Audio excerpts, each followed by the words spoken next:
अभ्युदय 2016 के इस शुभ अवसर पर परम श्रद्धेय कुलाधिपति महोदय का स्वागत करते हैं, अभिनंदन करते हैं। मुख्य मंच की ओर दीप प्रज्वलन कर इस कार्यक्रम का आरंभ परम श्रद्धेय के कर कमलों से अब से कुछ ही क्षणों में होने जा रहा है।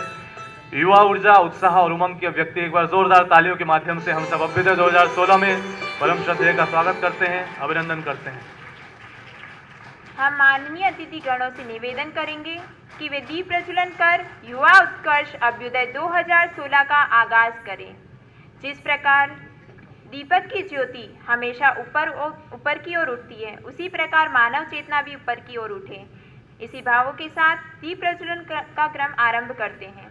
ओम अग्नेनय सुपथाराय अस्मान् विश्वानि देववयुनानि विद्वान् युयोध्यस्मज्जुहुराणमेनो भूयिष्ठान्ते नमोक्तिं विधेम। ओम गुरुर्ब्रह्मा गुरुर्विष्णु गुरुरेव महेश्वरः गुरु साक्षात् परब्रह्म तस्मै श्री गुरवे नमः, तस्मै श्री गुरवे नमः। बीत गई जो काली काली अंधियारी रातों को छोड़ो, अंतर्मन के दुश्मनों से निपटो, बाहर वाली बातों को छोड़ो। बलिदानी अमर शहीदों पर गर्व करो, तुम नाच करो। युवा शक्ति आगे आओ, युवा अभ्युदय का आगाज करो, युवा अभ्युदय का आगाज करो। अभ्युदय 2016 के इस शुभ अवसर पर एक बार पुनः से हम स्वागत अभिनंदन करते हैं परम श्रद्धेय कुलाधिपति महोदय का, कुलपति महोदय का, प्रतिकुलपति महोदय का, कुल सचिव महोदय का, यहाँ पर हमारे बैठे सभी वरिष्ठ गायत्री परिजन, देव संस्कृति विश्वविद्यालय गायत्री विद्यापीठ के सभी स्टाफ मेंबर्स, विद्यार्थी।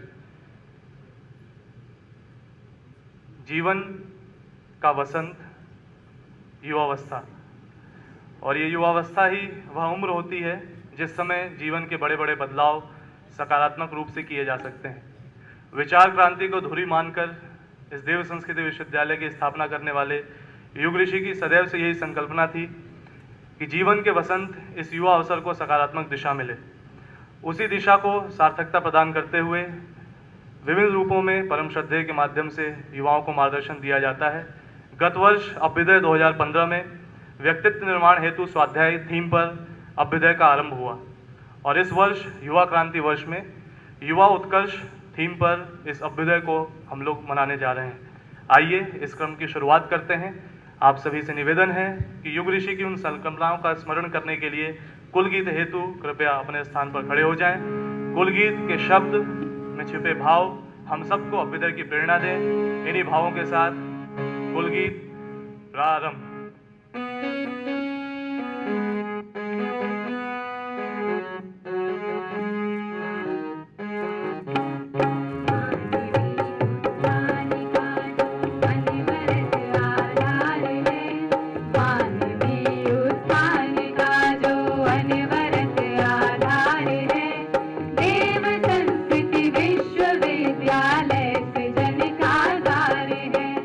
देव संस्कृति विश्वविद्यालय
कृपया अपना स्थान ग्रहण कर लें। मानवीय उत्थान के उसी भाव को लेते हुए ज्ञान दीक्षा से आरंभ कर दीक्षांत की यात्रा के मध्य उत्कर्ष, उन्नयन, उत्सव जैसे सकारात्मक भावों के बीच सदैव श्रद्धेय हम सबके मन में बोते रहते हैं। इस अवसर पर एक बार मैं निवेदन करूंगा शांति कुंज युवा प्रकोष्ठ के प्रभारी श्री केदार प्रसाद दुबे जी से, कृपया मंच पर आकर के अपना स्थान ग्रहण करें। अभ्युदय 2016 भी अपने आप में एक ऐसा सार्थक प्रयत्न है, एक ऐसा प्रयास है जिसमें युवाओं के अंदर छिपी रचनात्मकता को कला, संस्कृति और स्वाध्याय के माध्यम से जन जन के सामने प्रस्तुत करना है।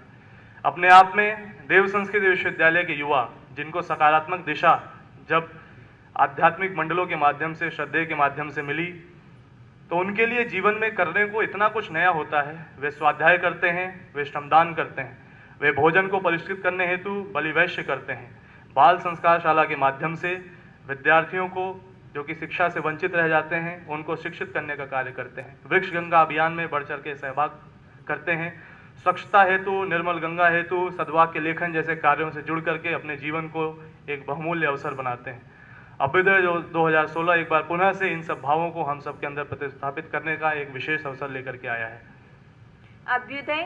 अभ्युदय अभिव्यक्ति है युवाओं की रचनात्मकता की, अभिव्यक्ति है युवाओं की सकारात्मक विचारों की, जो शुरू हुआ हमारे परम श्रद्धेय के मार्गदर्शन में विद्यार्थियों के सकारात्मक प्रयासों से DSVV स्पिरिचुअल स्टडीज सर्किल के रूप में।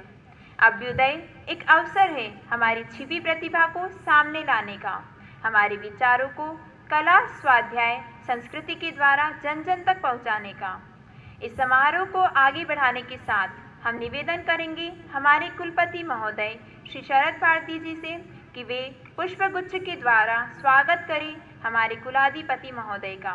और आप सभी से निवेदन है अपनी करतल ध्वनियों के साथ इस स्वागत के क्रम में अपने सहभागिता निभाएं।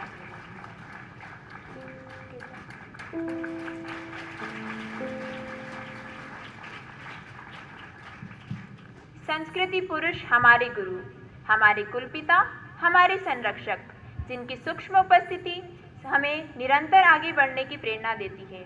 आइए देव संस्कृति विश्वविद्यालय की छात्राओं के द्वारा प्रस्तुत प्रज्ञा गीत के माध्यम से प्रार्थना करते हैं और आशीर्वाद मांगते हैं कि अभ्युदय को हम सांस्कृतिक मूल्यों की संवाहक शक्ति के रूप में प्रतिष्ठित कर सकें। प्रस्तुत है प्रज्ञा गीत, कर रहे हैं साधना हम, शक्ति गुरुवर आप देना। कर रहे हैं साधना, कर रहे हैं साधना हम, शक्ति गुरुवर आप देना, देखना हम गिर न पाए, देखना हम गिर न पाए, बीच में ही थाम लेना, कर रहे हैं साधना हम, शक्ति गुरुवर आप देना, देखना हम गिर न पाए,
साधना का ये भाव ही है जो हम नवरात्रि में मंत्र लेखन, जप व श्रद्धेय की कक्षाओं के माध्यम से स्वाध्याय संदोह करते हैं और जीवन को बेहतर बनाने का प्रयास करते हैं।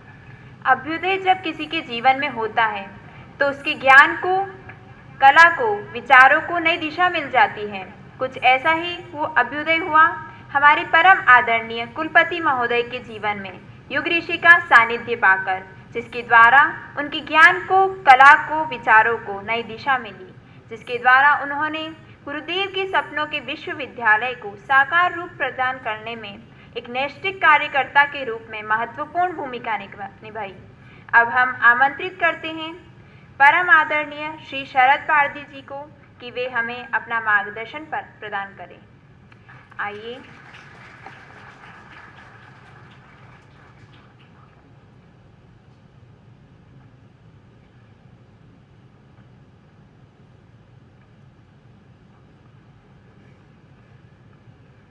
गायत्री मंत्र एक साथ एक स्वर में कहने का कष्ट करेंगे। ओम भूर्भुवः स्वाहा तत्सवितुर्वरेण्यं भर्गो देवस्य धीमहि धियो यो नः प्रचोदयात्। परम पूज्य गुरुदेव परमवंदनीय माता जी की सूक्ष्म उपस्थिति में उत्कर्ष 2016 में मैं, हमारे कुलाधिपति जी, मंच पर उपस्थित सभी हमारे परिजन और मंच सभागार में उपस्थित महानुभाव, देवी स्वरूपा बहनों, देव स्वरूप भाइयों और प्यारी छात्राओं, इस कार्यक्रम में मैं आपका स्वागत करता हूँ। अभ्युदय शब्द को जब मैं आज देख रहा था तो उसके अंदर मुझे 2-3 बहुत अच्छे अर्थ लिखे और मैं चाह रहा था कि आपके सामने मैं प्रस्तुत करूं। एक तो हमने देखा अभी धन उदय, अभी क्या वर्ष बताया गया है, सूर्य की पहली किरण और उसका परिस्फुटित होना, उसका उदय होना, इसको अभ्युदय कहा है और इसको अमृत काल कहा गया है। ऐसे अमृत काल में अमृत के पुत्र जब कुछ काम करते हैं तो उसके अंदर प्राण आ जाता है। दूसरा अर्थ मैंने देखा, अच्युत में प्रथम पदार्पण, हम अपनी विद्यार्थी जीवन के एक अच्युत स्थिति में हैं, this is golden period of your life, ऐसे में हम एक अच्छी स्थिति में पहला पदार्पण कर रहे हैं। और तीसरा अर्थ मैंने स्वामी विवेकानंद जी के इसमें से लिया, उन्होंने कहा है अभी ही, मतलब निर्भय होकर आपको रहना है। निर्भयता का उदय जब आपके हृदय में होगा वो सच्चा अभ्युदय होगा। मित्रों, केवल ऋषि की व्याख्या आपके सामने रखकर मैं अपने वाणी को विराम दूंगा। ऋषियों ने कहा है, युवा स्यात् साधुआ अध्यायकः अशिष्टो दृढ़िष्ठो बलिष्ठः। सृजनशील युवावस्था में नीतिमान सज्जन युवा, श्रेष्ठ विचारों का अध्ययन करता, शालीन चिंतन चरित्र वाले मर्यादाशील युगों की आवश्यकता है। मित्रों, ये सब गुण आपके अंदर उदयमान हो और आपके द्वारा आत्मनिर्माण से राष्ट्र निर्माण की एक नई कल्पना लेकर आप इसके अंदर कार्यरत हो जाए। और आपके लिए मैं अंत में यही कहूँगा, जयोस्तुते उदयोस्तुते अभ्युदयोस्तुते। ओम शांति। धन्यवाद सर। अभ्युदय की इस प्रेरणा को लेकर के हम लोग आगे बढ़ते हैं और मैं आमंत्रित करने जा रहा हूँ ऐसे व्यक्तित्व को जिनका बचपन युग ऋषि की चेतना में बीता। एक और जहाँ भौतिक जीवन की ऊंचाइयों को उन्होंने पाया, तो वहीं दूसरी ओर ऋषि संरक्षण में आध्यात्मिक जीवन की गहराइयों की यात्रा उनकी सतत चल रही है। ऐसे हमारे देव संस्कृति विश्वविद्यालय के प्रतिकुलपति डॉक्टर चिन्मय पांड्या सर से मैं निवेदन करूंगा कि इस अवसर पर हम सबका मार्गदर्शन करें। धन्यवाद गोपाल। परम पूज्य गुरुदेव परम वंदनीय माता जी के सूक्ष्म संरक्षण को साक्षी मानकर गायत्री मंत्र के साथ अपनी बात को आरंभ करना चाहूँगा। विपदाओं का समय है, अब विपदाओं का समय है, समस्याओं का समय है, बहुत सारी चुनौतियों का, बहुत सारी आपदाओं का समय है। और ऐसे समय में जो समस्या का समाधान निकल सकता है वो व्यक्ति के अंतःकरण से निकल सकता है। तो सभी से कामना है कि एक बार गायत्री मंत्र के लिए इस भाव के साथ कमर सीधी कर लें कि परम पूज्य गुरुदेव का, परम वंदनीय माता जी का, परम पिता परमेश्वर का, भगवान सूर्य का, सविता देवता का तेज, उनका ओज, उनका वर्चस्व हमारे शरीर को, मन को, अंतरात्मा को प्रकाशित कर रहा है, प्रवाहित कर रहा है, आलोकित कर रहा है। गायत्री मंत्र साथ साथ। ओम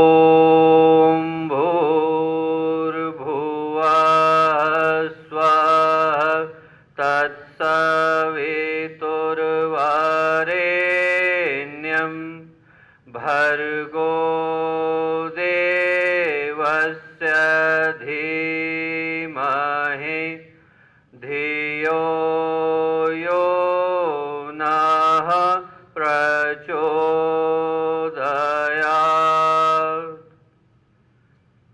परम पूज्य गुरुदेव परम वंदनीय माता जी के सूक्ष्म संरक्षण में यहाँ उपस्थित इस युवा उत्कर्ष अभ्युदय 2016 के शानदार कार्यक्रम में इस कार्यक्रम की अध्यक्षता कर रहे हम सबके सम्माननीय श्रद्धेय आदरणीय कुलाधिपति जी, विश्वविद्यालय के कुलपति आदरणीय शरद माओ जी, कुल सचिव आदरणीय संदीप माओ जी, आदरणीय दुबे माओ जी, यहाँ पर उपस्थित देव संस्कृति विश्वविद्यालय परिवार के, शांतिकुंज गायत्री परिवार के सभी कार्यकर्ता भाइयों बहनों, देव संस्कृति विश्वविद्यालय के और गायत्री विद्यापीठ के प्यारे विद्यार्थियों, प्यारे बच्चों, मनुष्य के जीवन में सौभाग्य के क्षण कभी कभी आते हैं, हर रोज नहीं आते।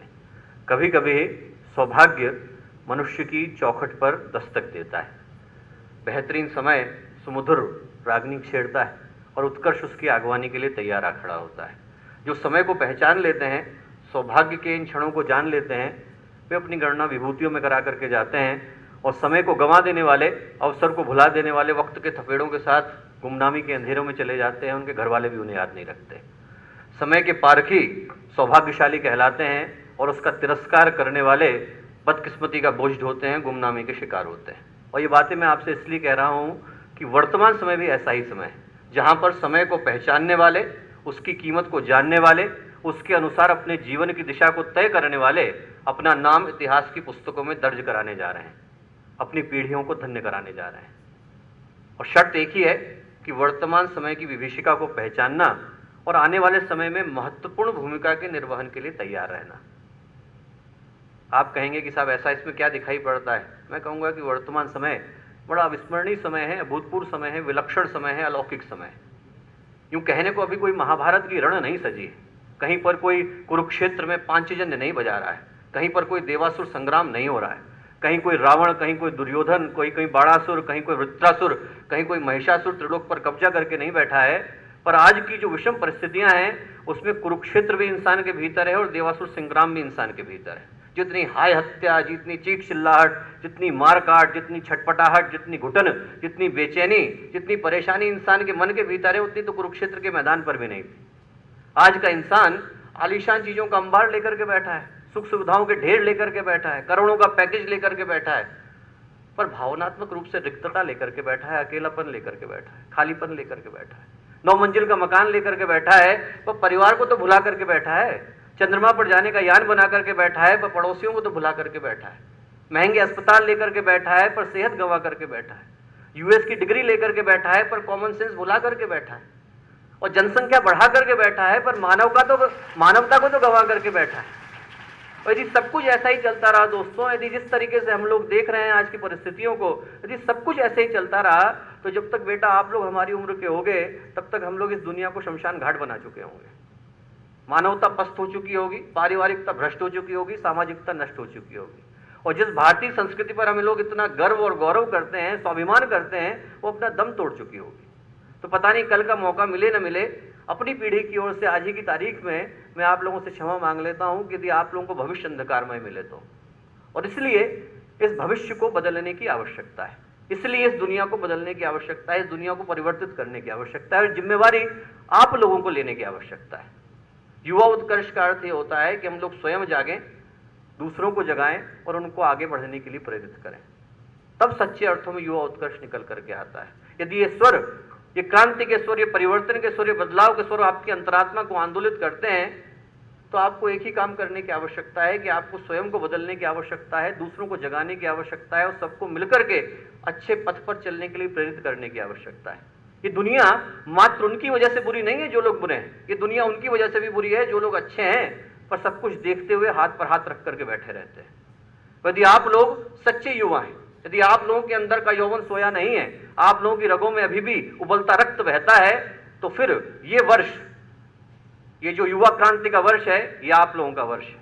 और ये वर्ष आपसे एक ही अपेक्षा रखता है, आपको एक ही आह्वान देता है, आपको एक ही चुनौती भेजता है, आपको एक ही नारा देता है, आपको एक ही उद्घोषणा देता है, जागो, जगाओ और आगे बढ़ाओ। युवा उत्कर्ष का यही अर्थ, अभ्युदय का यही अर्थ है, आप स्वयं जागो, दूसरों को जगाओ और सबको मिलकर के आगे बढ़ाओ। क्या करने की आवश्यकता है? कुछ सार्थक संकल्प लेने की आवश्यकता है, कुछ अच्छी चीजों को यहां से लेकर के घर लौटने की आवश्यकता है। आप लोग अपने अपने कमरों में जाओ, डॉर्मेटरी में जाओ, अपने अपने घरों को लौटो, तो यहां से सार्थक संकल्प लेकर के जाओ। एक संकल्प आप लोग यहां से लेकर के जा सकते हो बेटा, कि आप लोगों को अपनी उम्र के अन्य नौजवानों तक पहुंचने की आवश्यकता है। 1000 युवा विद्यार्थी देव संस्कृति विश्वविद्यालय में हैं। यदि हर विद्यार्थी संकल्प ले ले कि हम कम से कम अपनी उम्र के 10 नौजवानों तक पहुंचेंगे, तो 10,000 तक तो आप ही लोग पहुंच सकते हो, और वो 10,000 1 लाख तक पहुंच सकते हैं, वो 1 लाख 1 करोड़ तक पहुंच सकते हैं। आप लोगों को अपनी उम्र के अन्य नौजवानों तक पहुंचने की आवश्यकता है। उन्हें उनकी सामर्थ्य से, उनकी गौरव से परिचय कराने की आवश्यकता है। उन्हें गुरुदेव के विचारों से अवगत कराने की आवश्यकता है। उन्हें ये याद दिलाने की आवश्यकता है कि क्रांति का अर्थ सड़क पर खड़ी बसों को जलाना नहीं होता। क्रांति का अर्थ निरपराध लोगों पर पत्थर फेंकना नहीं होता। क्रांति का अर्थ बेमतलब की बातों पे नारा लगाना और तख्तियां उठाना नहीं होता। क्रांति का अर्थ अपने व्यक्तित्व का समग्र रूपांतरण करना होता है। और जब तक आदमी स्वयं को नहीं बदलता, गुरुदेव के शब्दों में हम बदलेंगे, युग बदले की भावना को अपने अंदर नहीं लाता, तब तक नए समाज की, नए राष्ट्र की, नए भविष्य की कल्पना सिर्फ सपना बन करके रह जाती, कभी साकार नहीं हो पाती। तो दोस्तों, पहला संकल्प ये आप अपने साथ लेकर के जा सकते हो कि अपनी उम्र के अन्य नौजवानों तक आप इन विचारों को पहुंचाओगे, दिल से पहुंचाओगे, भाव के साथ पहुंचाओगे। दूसरी बात, अपना देश गांव की मिट्टी से जुड़ा हुआ देश है। जिस देश की 70% आबादी गांवों में रहती हो, वहां गांवों को बदले देश को बदल पाना संभव नहीं। और जहां पर आप सोचो, कल्पना करके देखो कि इस देश की 70% आबादी गांवों में रहती है, 50% इस देश की अर्थव्यवस्था का हिस्सा 1947 में गांव हुआ करते थे और आज की तारीख में 0.8% भी नहीं। आबादी हम 70% गांवों में रखते हैं, अर्थव्यवस्था के नाम पर उनको 0.7% देते हैं। और 70% आबादी जो देव संस्कृति विश्वविद्यालय की है, वो गांवों से आती है। आप लोगों में से प्रत्येक विद्यार्थी, अभी तक 18,000 विद्यार्थी देव संस्कृति विश्वविद्यालय से निकल करके गए। और आप में से मैं मानूं कि यदि 50% विद्यार्थी भी इन बातों को सुनकर के अनसुना कर देंगे, तो जो 9,000 विद्यार्थी बचते हैं, यदि आप लोग अपने दैनिक कामों के अलावा मात्र इतना सोच लो कि हमें एक गांव को गोद लेना है आने वाले 5 वर्षों के लिए, आप लोग सिर्फ इतना सोच लो। आप सॉफ्टवेयर का इंजीनियर हो, करते रहो। योग के डेमोन्स्ट्रेटर हो, करते रहो। साइकोलॉजिस्ट हो, करते रहो। टीचर हो, करते रहो। आप जो कर रहे हो करते रहो। सिर्फ उसके अलावा आप अपने बाकी के अतिरिक्त समय में एक गांव को गोद ले लो कि ये गांव आपका है, गुरुदेव ने, माता जी ने आपको अपने हाथों से सौंपा है और आने वाले 5 वर्षों में, 10 वर्षों में इसको बदल करके दिखाना है। तो दोस्तों, इस देश का नक्शा बदल जाएगा। इस देश को बदलते देर नहीं लगेगी। दूसरा जो संकल्प आप लोग यहां से लेकर के जा सकते हो, वो सच्चे अर्थों में गांवों को बदलने का लेकर के जा सकते हो। गुरुदेव ने कहा था, संस्कार युक्त, सहकार युक्त, व्यसन मुक्त, स्वस्थ, स्वच्छ, शिक्षित, स्वावलंबी गांव। ऐसा गांव बनाने की जिम्मेवारी आपकी। तीसरी चीज, जो बेटा आपके पास है उसे भगवान के खेत में बोना सीख जाओ। समय दान, अंशदान, श्रमदान, रक्तदान, गुरुदेव ने कहा था, जो भी आपके पास, आपको भगवान ने समय दिया है, भगवान के खेत में बो दो। जो आपके पास आया उसे भगवान के खेत में बो दो। गारंटी हम लोग देते हैं, कुलाधिपति जी की ओर से हम लोग आपको गारंटी देते हैं कि यदि आप भगवान के खेत में एक बोगे तो भगवान आपको 1000 लाख करके लौटाने वाले हैं।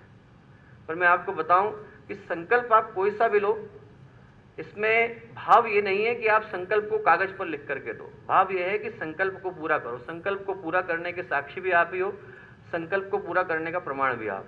संकल्प आप जो भी लो, उसके पीछे का भाव ये रखो कि उसको आप धर्म पूर्वक पूरा करोगे, उसको न्याय पूर्वक, नीति पूर्वक, दिल से पूरा करोगे। मुझे महारानी होलकर की कथा याद आती है, वो सुना करके अपनी बात समाप्त करूंगा कि महारानी होलकर 12 वर्ष की उम्र में रानी बन गई। बड़ी जुझारू महिला थी, अंग्रेज घबराया करते थे उनसे। पढ़ लिख नहीं पाई इस चक्कर में, क्योंकि उनको राज्य की कमान संभालनी पड़ी। तो लोगों ने कहा कि साहब आप गीता पढ़ा करो, गीता में बहुत ज्ञान है।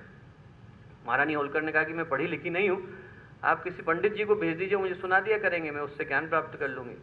ब्राह्मण आए उनको सुनाने के लिए। उनने गीता खोल करके बैठे और बोले, धर्म क्षेत्रे कुरुक्षेत्रे समवेता युत्सव माम कहा पांडवा शैव किम कुरुत संजय। जैसे ही बोले, महारानी होलकर बोली कि बस पंडित जी रुक जाइए, मुझे ज्ञान आ गया, मुझे गीता समझ में आ गई। पंडित जी बोले, इसमें तो कुछ है ही नहीं। धृतराष्ट्र जो बिल्कुल निगेटिव पात्र है, वो संजय से बोल रहा है कि धर्म क्षेत्र में, कुरुक्षेत्र में पांडव के पुत्र और मेरे पुत्र युद्ध मिलकर के क्या कर रहे हैं, बता, इसमें कोई ज्ञान तो अभी आया ही नहीं। बोले ज्ञान की बातें तो आगे आएंगी, दूसरे अध्याय में, 6, 7, 9, 11 इसमें आएंगी, अभी तो कुछ है ही नहीं। तो महारानी होलकर बोली, नहीं नहीं आप फिर से बोलिए। तो बोले धर्म क्षेत्र कुरुक्षेत्र। बोले बस यहीं रुक जाइए। बोले देखिए आप बोल रहे हैं धर्म क्षेत्र कुरुक्षेत्र, मैं सुन रही हूँ क्षेत्रे क्षेत्रे धर्मम कुरु, जो क्षेत्र आपको मिल गया है उसमें आप धर्म करिए। मेरी दृष्टि में गीता का ज्ञान है। तो बेटा आपको जो भगवान ने जहां बिठा दिया है, आपको जहां जो करने के लिए बिठा दिया है, आपको विश्वविद्यालय का टीचर बना दिया है, आपको गायत्री विद्यापीठ का विद्यार्थी बना दिया है, आपको देव संस्कृति विश्वविद्यालय का विद्यार्थी बना दिया है, अपने अपने क्षेत्र में धर्म करो, अच्छे पुत्र बनो, अच्छे विद्यार्थी बनो। आपको जो बनने के लिए दिया गया है, भगवान ने जहां जिस उद्देश्य के साथ आपको नियुक्त किया है, उस जगह पर अच्छा करना, धर्मपूर्वक करना हम लोगों का कार्य है। तो ये संकल्प आप लोग अपने साथ लेकर के जाओ, क्योंकि युवा उत्कर्ष का अर्थ कोई सांस्कृतिक कार्यक्रम नहीं है। युवा उत्कर्ष का अर्थ कोई मनोरंजन नहीं है कि आप लोग यहाँ आओ और नृत्य करके अपने अपने घरों को लौट जाओ। युवा उत्कर्ष दमदार लोगों के लिए आमंत्रण है, जिनके अंदर दिल में भाव है, आगे आए, महाकाल की पुकार को सुने और सौभाग्य के अधिकारी बने। और जिनके पास कमजोर दिल है, पॉपकॉर्न खाएं, घर को जाएं, उनको कोई रोकता नहीं है। पर उनको सिर्फ इतना मैं बता रहा हूँ, उनको ये भी याद रखने की आवश्यकता है कि शेरों की सभाओं में गीदड़ों का काम नहीं होता और मुंह से उगा लेने से कोई जवान नहीं होता। युवा होने की परिभाषा ये नहीं है कि आप लोग बेमतलब की बात में तख्तियां उठाओ और बेमतलब की बातों पे हंगामा करो। युवा होने का अर्थ है कि यदि आप लोग सच्चे युवा हो तो फिर आप में से भगत सिंह निकाल करके दिखाओ, तो फिर आप में से विवेकानंद निकाल करके दिखाओ, आप में से श्री राम मत्त निकाल करके दिखाओ, आप में से सुभाष चंद्र बोस निकाल करके दिखाओ। यदि आप लोग सच्चे युवा हो तो समग्र व्यक्तित्व का रूपांतरण करके दिखाओ। और मुझे पूर्ण विश्वास है 1000 विद्यार्थियों के इस देव संस्कृति विश्वविद्यालय से आज कम से कम 2000 संकल्प निकल करके आएंगे। आज कम से कम 1000 अच्छे कार्यकर्ता निकल करके आएंगे, 1000 सृजन शिल्पी निकल करके आएंगे। और तब सच्चे अर्थों में युवा उत्कर्ष का, अभ्युदय का हमारा जो सपना है, श्रद्धेय कुलाधिपति जी का जो स्वप्न था, वो साकार हो सकेगा, पूर्ण हो सकेगा। तो भगवान करे कि आप सब इन श्रेष्ठ विचारों को लेकर अपने साथ लौटो। यही हम लोगों की शुभकामनाएं, यही हम लोगों की मंगल कामनाएं। बहुत बहुत धन्यवाद। संदेश स्पष्ट है, प्रेरणाएं मन में उभर रही हैं, कार्य रूप में रूपांतरण चाहती हैं। 21वीं सदी का युवा मन में विचार अनेक हैं, कुछ अपने हैं तो कुछ बाहर से आते हैं। फेसबुक, व्हाट्सएप और अन्य माध्यमों से उसके विचारों की एक लड़ाई उसके मन में चल रही है। कुछ सद्विचार हैं तो कुछ कुविचार हैं, संशय अनेक हैं, प्रश्न अनेक हैं, भटक रहा है युवा। लेकिन ऐसे समय में जिनके माध्यम से युग ऋषि के विचार जान करके विश्व के असंख्यों युवा एक सार्थक दिशा पा रहे हैं और अपने आप में अपनी दशा को बेहतर बना रहे हैं, ऐसे हैं हमारे परम श्रद्धेय, जिनके माध्यम से यहाँ पर आया हर इंसान ये कह सकता है कि हम भी तो वही हैं या वही थे। जो समाज में आज भटका हुआ युवा है, एक बीता जमाना था जब हम वो थे, आज जो हम हैं वो युग ऋषि की उस चेतना को लेकर के जन जन तक जो जा रहे हैं, युग ऋषि की चेतना को पीढ़ियों से पीढ़ियों तक जो पहुंचा रहे हैं। ऐसे परम श्रद्धेय से इस अवसर पर हम सब आग्रह करते हैं कि अभ्युदय 2016 के इस अवसर पर जब पूरा विश्व आपके माध्यम से एक नया मार्गदर्शन पाएगा, यहाँ पर परम श्रद्धेय के माध्यम से इस अवसर पर हम सब मार्गदर्शन पाने की अपने आप को तैयार करें। निवेदन है श्रद्धेय से।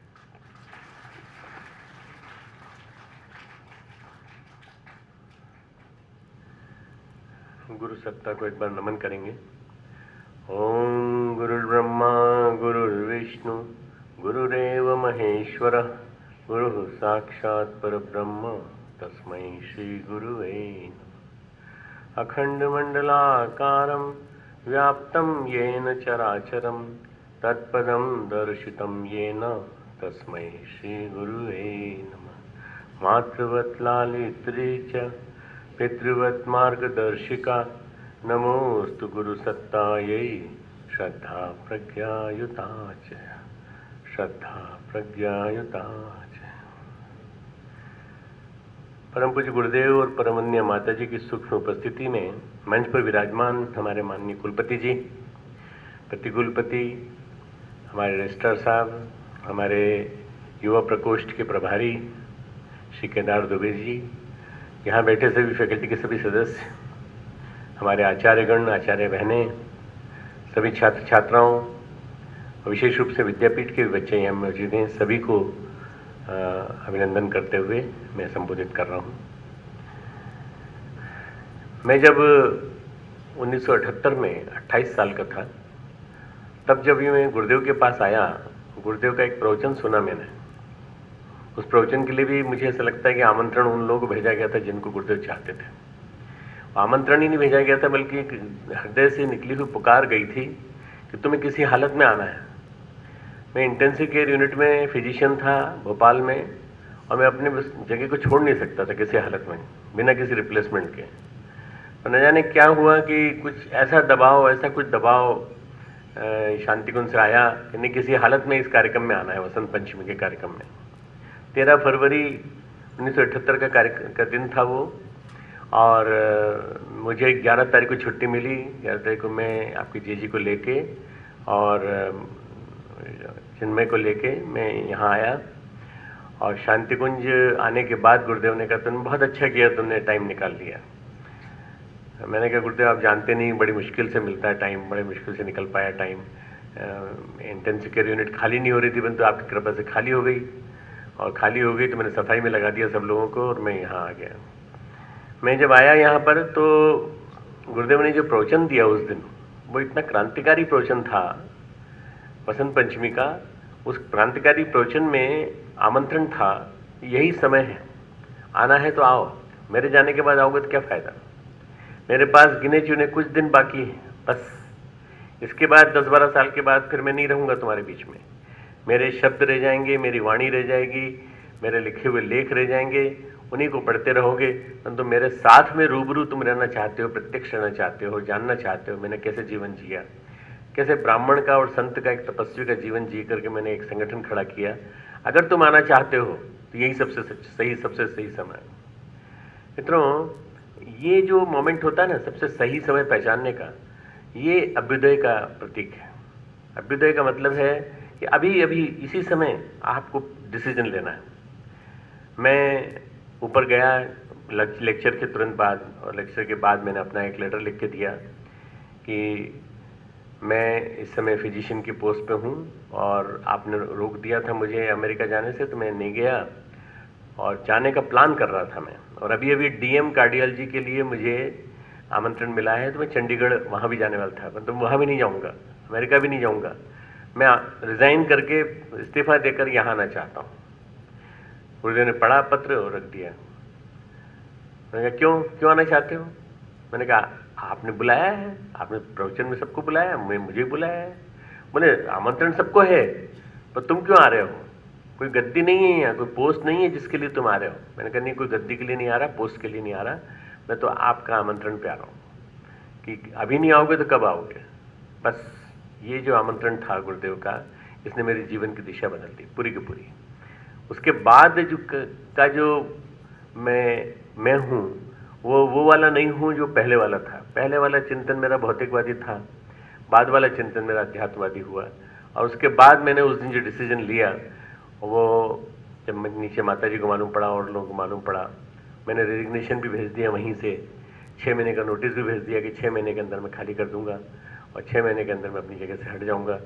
तो बहुत ज़्यादा प्रोटेस्ट हुआ। मेरे चाचा जी चीफ मेडिकल ऑफिसर थे, पिताजी जज थे, सब ने प्रोटेस्ट किया बुरी तरह से। और सबसे ज़्यादा प्यारा उनको चिन्मय लगता था, गोद में खिलाते थे, तो उन्होंने कहा ये चला जाएगा। तो उन्होंने बहुत ज़्यादा मोह के वशीभूत होकर बहुत सारे कुचक्र रचे, षड्यंत्र रचे, तरह तरह की बातें हुई कि क्यों जा रहा है।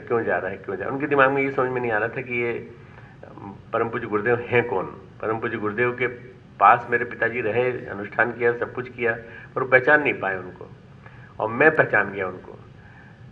अवसर को पहचान लेना, अपने आराध्य को पहचान लेना, अपने इष्ट को पहचान लेना, ये सबसे बड़ी बात है। किससे मैसेज मिलना है, किससे संदेश मिलना है, किसके माध्यम से आपका जीवन बदलना है, इसको जिसने पहचान लिया वो बदल गया। जैसे आपने देखा नरेंद्रनाथ विवेकानंद बन गए। जिस दिन उन्होंने देख लिया कि जो पगला सा लग रहा था हमको ठाकुर, ये पागल से लगने वाला ठाकुर मेरा गुरु है, जिस दिन उन्होंने पहचान लिया, उस दिन उनके जीवन में अभ्युदय आ गया, उत्कर्ष आ गया। और वो उत्कर्ष जो हुआ, उसके बाद वो जीवन बदल गया उनका। और उसके बाद वो एक बहुत ही प्रतिभाशाली अपने छात्र रहने जो थे, वो चाहते तो बैरिस्टर बन सकते थे, वो चाहते तो आईसीएस ऑफिसर बन सकते थे। उस जमाने की सबसे बड़ी पोस्ट थी आईसीएस। वो चाहते तो बहुत बड़े तार्किक और दार्शनिक बन सकते थे, हेगल और उसके ऊपर चिंतन किया करते थे, बड़ी बड़ी बातें किया करते थे, बहुत ही तार्किक व्यक्ति थे। परंतु उस तार्किक व्यक्ति के सारे तर्क समाप्त हो गए जब वो बिना पढ़े लिखे एक व्यक्ति से मिला जिसके अंदर भक्ति ही भक्ति समाई हुई थी। मैं भी परम पूज्य गुरुदेव से जब मिला तो मेरे जीवन में जितना भी कुछ था वो सब उसी दिन विगलित हो गया। और उन्होंने कहा मैं डॉक्टर के रूप में नहीं बुला रहा हूँ, मैं तुमको यहाँ एक कार्यकर्ता के रूप में बुला रहा हूँ, और मैं चाहता हूँ वैज्ञानिक अध्यात्मवाद को तुम पूरी तरह से स्थापित करो, तुम लेखन करो, तुम मेरे पास बैठो और जो मैं कहूँ वो करो, इसके अलावा कुछ मत करना। मैंने कहा नहीं, जो आप कहेंगे वो करूँगा। करिष्ये वचनम तव। बस वो एक बार जीवन में आ गया तो फिर आ गया, उसके बाद फिर जीवन में बार बार ये अवसर नहीं आता। उन्होंने जब ये कहा बस उसके बाद ये जीवन बदल गया मेरा। उसके बाद मैं चाहता हूँ कि बताना कि मेरे जीवन का एक एक वर्ष बड़ा महत्वपूर्ण बीता। मैंने बहुत संघर्षों में जीवन जिया है, किसी को मेरे संघर्ष नहीं दिखाई देते। मैंने कितने लोगों से संघर्ष किया है, कितने लोगों से टकराहट ली है, और कितने लोगों से, कितने प्रलोभनों से और कितने संघर्षों से मैं निकल करके यहाँ तक आया हूँ। ये केवल एक ही डिसीजन की वजह से है, और वो है डिसीजन उत्कर्ष के लिए, आध्यात्मिक उत्कर्ष के लिए ऊंचा उठना। बस अभ्युदय अभ्युदय अभ्युदय, यही शब्द मेरे जीवन में घुस गया और यही अभ्युदय आज आप यहाँ मना रहे हैं। मैं आप सबको बधाई देता हूँ।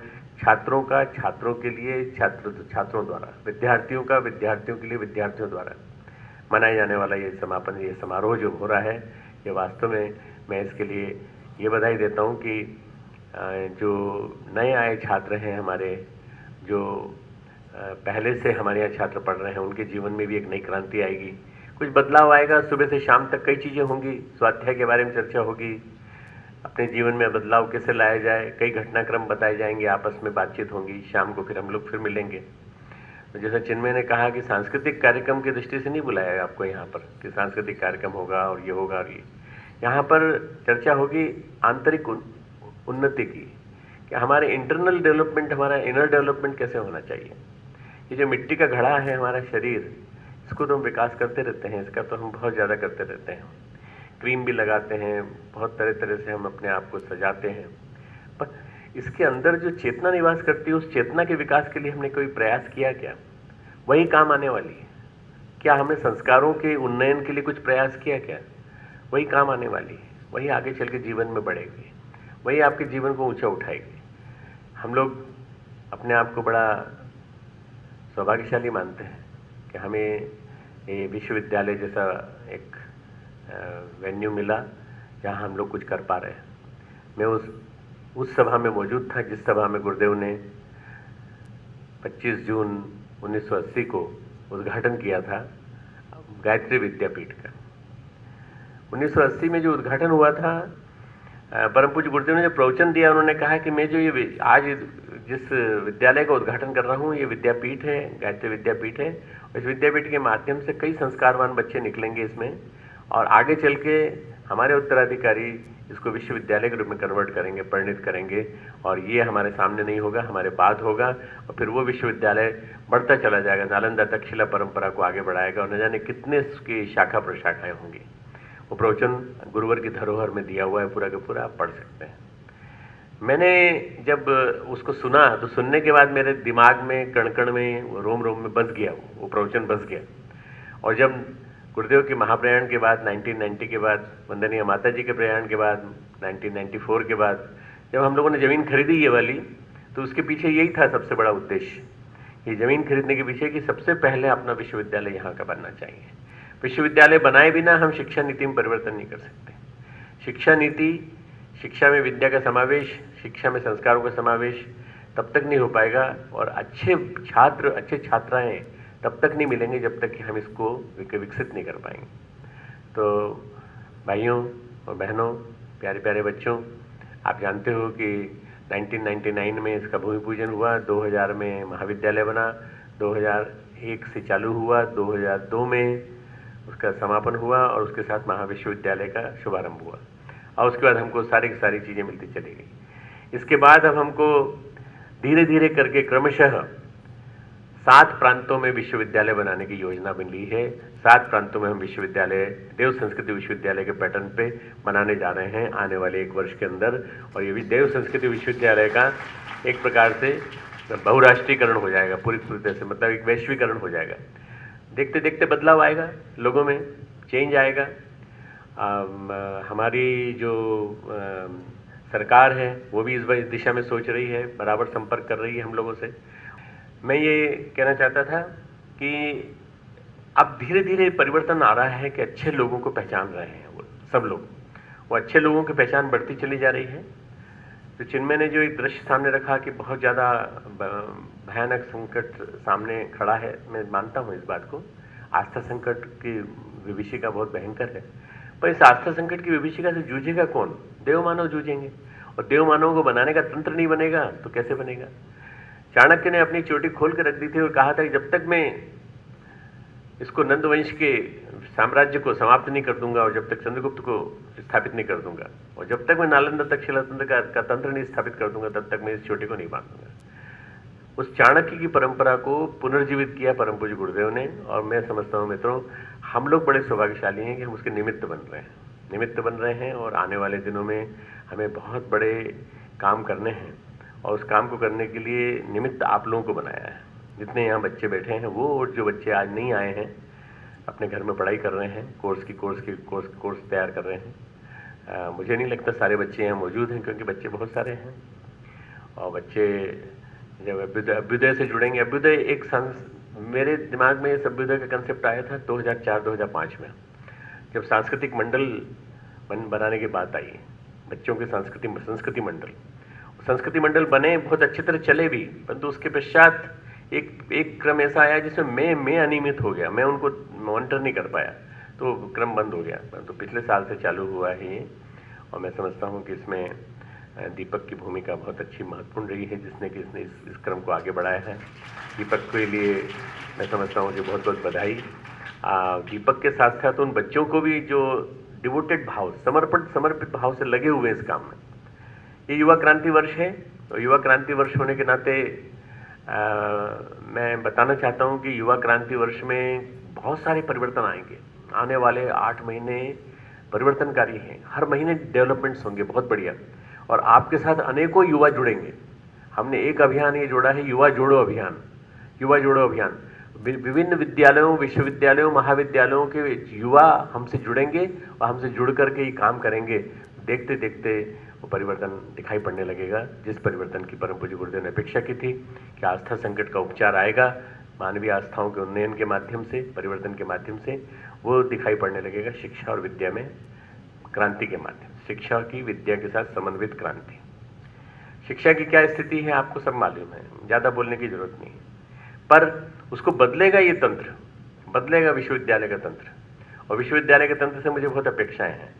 मैं आपके क्लासेस लेता हूँ, मैं वैल्यूज़ के बारे में बताता हूँ, आपके अन्य जो अध्यापक हैं, अध्यापिकाएं हैं, वो भी आपको बताते हैं, पर अभी भी बहुत कुछ करने की संभावनाएं हैं, अनंत संभावनाएं हैं, जिसको हम करके दिखा सकते हैं। तो मैं समझता हूँ कि ये जो समय है बड़ा महत्वपूर्ण है, समय को पहचानना भी बहुत महत्वपूर्ण है।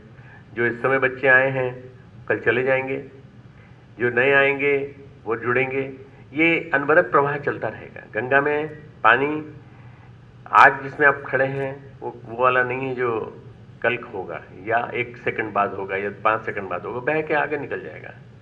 पर ये गंगा बहती रहनी चाहिए, गंगा को रोक नहीं सकता कोई, गंगा के प्रवाह को कोई रोक नहीं सकता। ये ज्ञान गंगा का प्रवाह है, जिसे भगीरथ के रूप में परम पूज्य गुरुदेव ने आरंभ किया, और ये कहा कि 21वीं सदी की गंगोत्री शांति कुंज हरिद्वार है। यहाँ से निकलेगा सारा प्रवाह, यहाँ से निकलेगी सारी गंगा। किसी जमाने में गंगा यहीं बहती थी, बिल्कुल पास में बहती थी, बहुत पास में, बाद में दूर चली गई, और कलयुग का प्रभाव है कि उसमें पानी उतना नहीं है जितना पहले हुआ करता था, डैम्स बनते चले गए, आधुनिकता का प्रवाह है। आधुनिकता के क्रम में हम लोग उस चीज़ से वंचित हैं जिस चीज़ की बहुत ज़्यादा ज़रूरत है। संस्कारों की ज़रूरत है, संस्कृति की ज़रूरत है, और हमारे पर्यावरण में परिवर्तन की ज़रूरत है। पर ये सारा काम कौन करके दिखाएगा?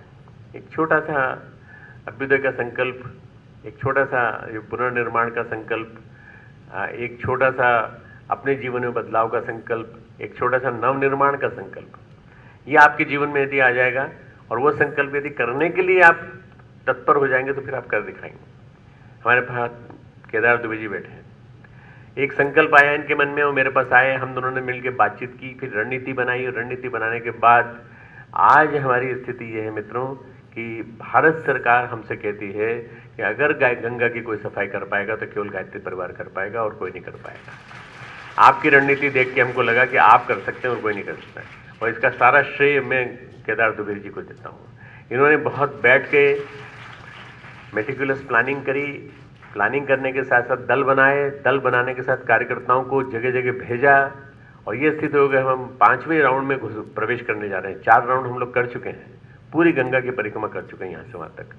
एक एक चीज के बारे में हम लोग सोच चुके हैं कि किस किस का क्या क्या किया जाएगा, डिस्पोजल कैसे होगा, रिसाइकलिंग कैसे होगी, जो बनेंगे विभिन्न प्रकार के सिस्टम बनेंगे, बायोडाइजेस्टिव सिस्टम बनेंगे, वो कहाँ बनेंगे, जो स्नान होते हैं उस समय जो भीड़ आती है उसकी उसकी उसकी टीचिंग कैसे होगी, इन सब के बारे में सोच चुके हैं।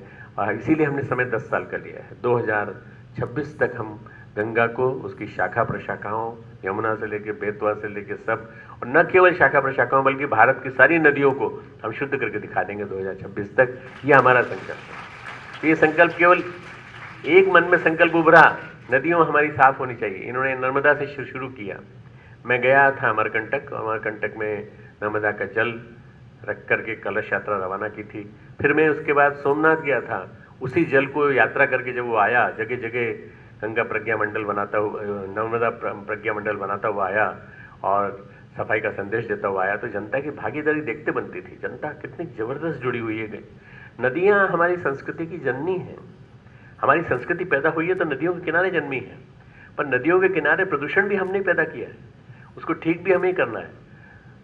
सोमनाथ में हमने उस कलश के जल को, नर्मदा के जल को सोमनाथ में शिवलिंग के ऊपर चढ़ाया और वो सीधा वो समुद्र में जाके मिल गया। तो मित्रों, ये जो अब भी क्रांति हो रही है, ये क्रांति बड़ी विलक्षण क्रांति है, युवा क्रांति जो है।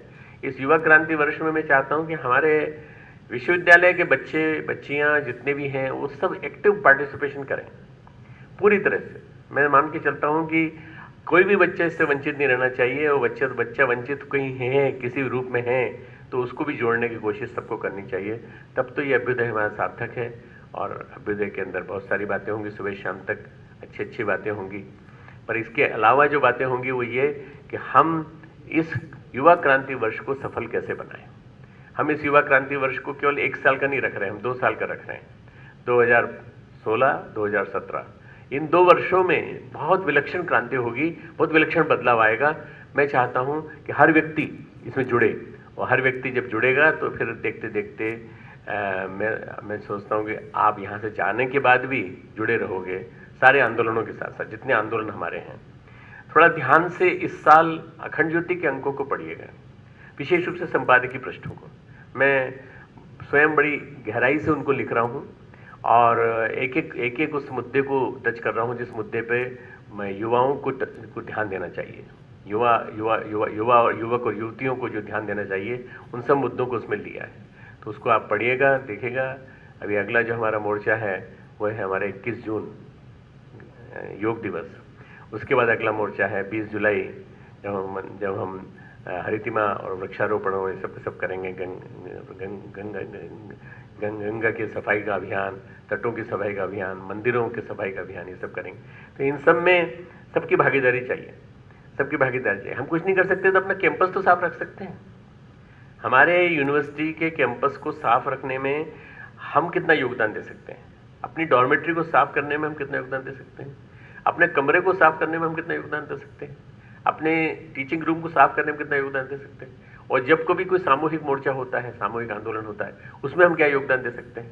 तो युवा प्रकोष्ठ जो वहाँ काम कर रहा है, प्रांतीय युवा प्रकोष्ठ, उसके नज़दीक में रहने वाला देव संस्कृति विश्वविद्यालय का युवा प्रकोष्ठ उसके साथ कितना जुड़ के काम कर सकता है। अगर वो हो सकता है कि वो इससे ज़्यादा बढ़ के काम करके दिखा दे कि भारत में कहीं भी कोई काम हो रहा है उससे ज़्यादा बड़ा काम हमारा है, तो मैं समझता हूँ कि ये गर्व का विषय होगा देव संस्कृति विश्वविद्यालय के लिए। आप कितने विद्यार्थी निकालते हो, कितने छात्र छात्राएं निकालते हो, कितने डिग्री लेके आते हो, कितने मेडल लेके आते हो, कितने हाथ पांव टेढ़े मेढ़े करके गोल्ड मेडल सिल्वर मेडल ले आते हो, मुझे कोई मतलब नहीं। मुझे मतलब ये है कितने नए युवा गढ़ते हो, कितने नए युवा बनाते हो, कितने नए आप में से महामानव निकल के आते हैं, कितने विवेकानंद निकल के आते हैं, कितनी निवेदिता निकल के आती हैं, कितने सफाई करने वाले निकल के आते हैं, और कितने भारत के नवनिर्माण करके निकलने वाले आते हैं, जो ये कह सकेंगे भारत माता की जय कहने में मुझे कोई संशय नहीं है। भारत माता की जय कहने में संशय हो रहा है लोगों को। भारत माता की जय हम नहीं बोलेंगे, मत बोलो, जाओ इस देश से, निकल जाओ। अगर नहीं बोलना है तो निकल जाओ इस देश से। भारत माता की जय बोलने वाला और भारत माता की जय बुलवाने वाला एकमात्र विश्वविद्यालय देव संस्कृति विश्वविद्यालय होना चाहिए, जहां से लोग ये कहें कि उस विश्वविद्यालय से आवाज़ आई है, तो इसका मतलब ये कि सब जगह ये आवाज़ आनी चाहिए, सारे विश्वविद्यालयों से ये आवाज़ आना चाहिए। मैं समझता हूँ ये क्रांति का समय है और ये युवा क्रांति यहाँ से होगी, विश्वविद्यालय से होगी, युवा प्रकोष्ठ से होगी, पूरे देश में होगी, बदलाव दिखाई पड़ेगा, दिखाई पड़ रहा है। रोजमर्रा की न्यूज़ में, सोशल मीडिया में मुझे सारे समाचार मिल रहे हैं और मुझे लगता है यही समाचार हमारे प्रधानमंत्री जी को मिल रहे हैं, यही समाचार सभी जगह मिल रहे हैं। देखते देखते बदलाव आ रहा है, हम सब मिलकर के कुछ करें, प्रयास करें तो हो जाएगा। अभ्युदय के काम में सहायता करने वाले, लगे रहने वाले सारे विद्यार्थियों को मैं बधाई देता हूँ, जितने भी शुरू से आखिर तक इसमें लगे हुए हैं सबको बधाई देता हूँ। और ये बधाई ये देता हूँ कि तुम लोगों ने बहुत मेहनत की बेटा, बहुत प्रयास किया है, बहुत पुरुषार्थ किया है। शाम को मैं डिटेल में सुनूंगा, जब तुम लोग अपनी अपनी बातें बताओगे, तुम्हारे कार्यक्रम देखूंगा और दिन भर यहाँ से आज कार्यक्रम चलेगा। इस अभ्युदय के माध्यम से, उत्कर्ष के माध्यम से, यतो अभ्युदय निश्रेयस धर्म, धर्म की परिभाषा बताई, यतो अभ्युदय, जहाँ अभ्युदय हो सबका उदय हो, और निश्रेयस बिना किसी श्रेय की कामना के हो, वो धर्म है, धर्म की बात है। ये ऐसा कुछ संस्कृति का स्वरूप बनाना यहाँ जरूरी है, क्योंकि हम देव संस्कृति विश्वविद्यालय के हैं। लोग भ्रांतिवश न जाने क्या क्या बोल देते हैं, परंतु हम हैं देव संस्कृति विश्वविद्यालय के एक छात्र छात्राएं, सदस्य, आचार्य, भाई बहन, या इससे जुड़े हुए, इसके सिंपैथाइजर, जो भी कुछ हम लोग हैं, हमको इसके लिए वो करके दिखाना है जिसके लिए हम लोगों को वास्तव में गुरुदेव ने भेजा है, सेलेक्ट किया है, चूज किया है। All are invited but few are chosen. Shri Maa ने कहा है अरविंद, श्री अरविंद के आश्रम से, ऑल आर इन्वाइटेड, सबको आमंत्रण भेजा गया है, तो कुछ ही को चुना गया है। बहुत सारे लोगों को इन्विटेशन भेजा गया था, बहुत सारे लोग गए थे, आए थे यहाँ इन्विटेशन एडमिशन लेने के लिए, पर उनमें से कुछ ही को चुना गया है। वो चुने हुए लोग आप यहाँ बैठे हो, सारे के सारे सब चुने हुए बच्चे बैठे हैं जितने भी। और ये चुना हुआ आमंत्रण जो गया है, ये गुरुदेव माता जी की तरफ से सीधा गया है। आपको सब, हर एक को बनना है।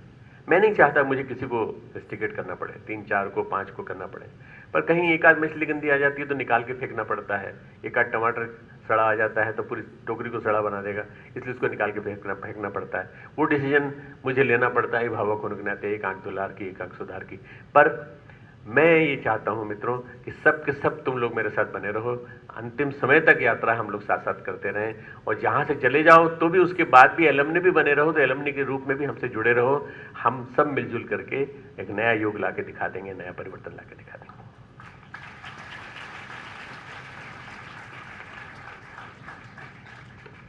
श्रद्धेय द्वारा इस अभ्युदय 2016 का ये संदेश हम सबको एक आमंत्रण है उस भूमिका को अदा करने का जिसकी उन्होंने हमसे अपेक्षा की है, जिसकी युग ऋषि ने हमसे अपेक्षा की। अभ्युदय 2016 के इस अवसर पर हम अपने परम श्रद्धेय से निवेदन करते हैं कि वो संस्कृति संचार के युवा क्रांति वर्ष विशेषांक का विमोचन करने की कृपा करें, और साथ ही विश्वविद्यालय के ई-न्यूज़लेटर रेनेसा का भी विमोचन करने की कृपा करें। रेनेसा और संस्कृति संचार विश्वविद्यालय द्वारा गुरुदेव के मूल विचारों को जन जन तक पहुँचाने का एक माध्यम है, जो परम पूज्य गुरुदेव के विजन सकारात्मक पत्रकारिता की एक पहल है। आप सबकी करतल ध्वनि के मध्य इन शुरुआतों का, इन क्रमों का हम सब अनुसरण भी करें, इससे स्वयं भी जुड़ें। अपने आप में इस माध्यम से देव संस्कृति विश्वविद्यालय के विद्यार्थियों की विभिन्न क्रियाशील गतिविधियां सकारात्मक रूप से जन जन तक जा रही हैं। संस्कृति संचार जिसके नए अंक का, जो कि युवाओं को समर्पित है, यहाँ पर विमोचन हुआ। साथ ही ई-न्यूज़लेटर, आज के इस टेक्नोलॉजी के युग में, इलेक्ट्रॉनिक वर्ल्ड में किस प्रकार से हम सकारात्मक चीज़ों को जन जन तक पहुँचाएं, आप सब भी इसको सब्सक्राइब कर सकते हैं विविध रूपों में। रेनेसा देव संस्कृति विश्वविद्यालय का ई-न्यूज़लेटर, जिसका विमोचन यहाँ पर किया जा रहा है। आप सबकी करतल ध्वनियों के माध्यम से एक मेहनत जो इसके पीछे लगती है, पुनर्जागरण अपने आप में इसका हिंदी भाव है, और अपने आप में इसी के माध्यम से जो संदेश श्रद्धेय ने हम सबको दिया, उसके लिए जो कुछ भी हो रहा है वो इस माध्यम से जन जन तक पहुंच रहा है इलेक्ट्रॉनिक वर्ल्ड में। धन्यवाद श्रद्धेय। अब हम धन्यवाद ज्ञापन के लिए अपने कुल सचिव महोदय संदीप सर को आमंत्रित करना चाहेंगे। जोरदार तालियों से स्वागत करिए।